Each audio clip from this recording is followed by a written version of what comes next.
Let's start our ranking with the worst logo in the NFL. Or lack thereof. I mean, come on, Cleveland, a plain helmet for your logo? Don't you know you have the NFL's express written consent to put a logo on your helmet? Hell, anything would work, even if it's just a letter.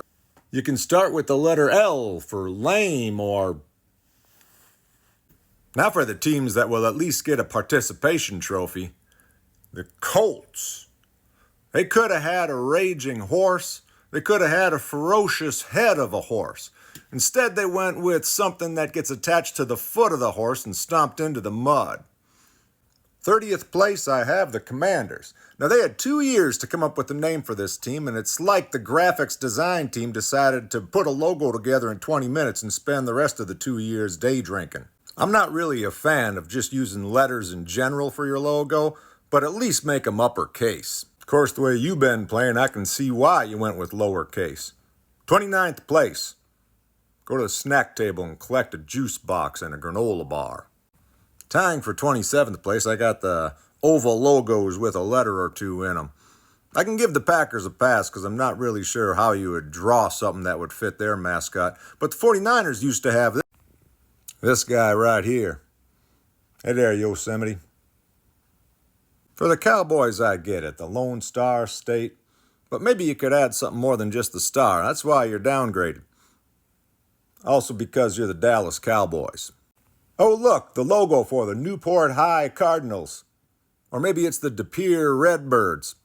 Heck, as far as I can tell, it's the Walla Walla Woodpeckers. This is the most overused logo in all of sports. I mean, come on, Arizona, you're an NFL franchise. Why don't you get a logo that's not public domain? Turns out real Vikings never wore horns on their helmets. They also never won a Super Bowl. The Jets I have ranked 23rd. That's a draft position they can aspire to once Woody Johnson sells the team. Now Cincinnati truly disappoints me with their logo. What happened to the menace of the Bengal Tiger? You could have a logo that looks like this. Now that's ferocious. Only you'd want to change the lion to a Bengal Tiger. I've never really been a fan of the Baltimore Ravens logos at all. And this one looks like the University of Texas San Antonio's Roadrunners, only somebody soiled it by putting the B on the bird.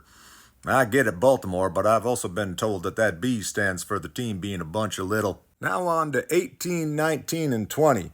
These are all examples of logos that got streamlined and simplified, but their superiority to the originals is called into question. Now, I probably have the Panthers ranked too high, but I'm a sucker for the angry cat logos. Reminds me of my ex-wife. 16th place, I got the Bears. Nothing screams an 8-9 record more than this logo. Now, the Buccaneers used to have the coolest logo of all time, and they went ahead and replaced it with this generic thing. It's kind of like when your wife wants to paint the walls off-white with an accent wall in taupe. When you gonna come back, Buck, old Bruce? I miss you. I need you. The NFL needs you. I really like the Saints logo. It's sharp, the fleur-de-lis is apropos, and that brown shade of gold they're using really reflects the crappy play we've come to expect out of the Saints over the years. I really like the Raiders logo here. It hasn't changed much over the years, and it's a throwback to a time when men were men and face masks were for sissies. Stars fell on Tennessee.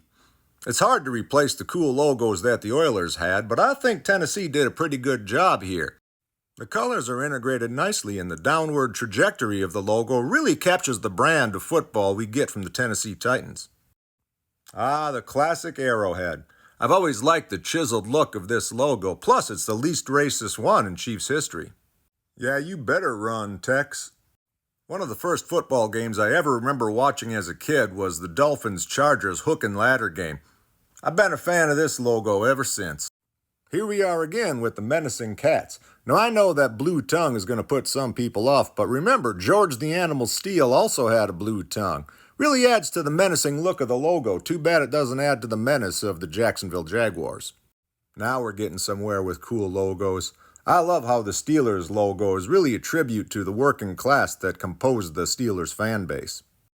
The Seattle Seahawks have come so close to being my favorite logo. I think all they'd need to do to impress me is bring back the old colors and put it on this tenacious bird.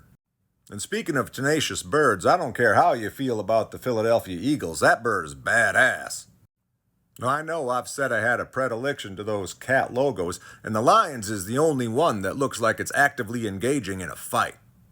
My runner-up is the Buffalo Bills logo. It looks like the only animal that could beat the lion in that stand-up fight. I don't know what that red stripe represents, but in this case, it's the second place ribbon. And my number one pick is the Miami Dolphins. I do like their old logo a little bit better, but that could be said about a lot of the NFL logos.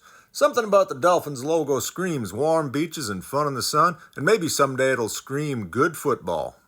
What logos do you think are the best and the worst in the NFL? Put it in the comments. What do you think, handsome? Pat Patriot. Not bad.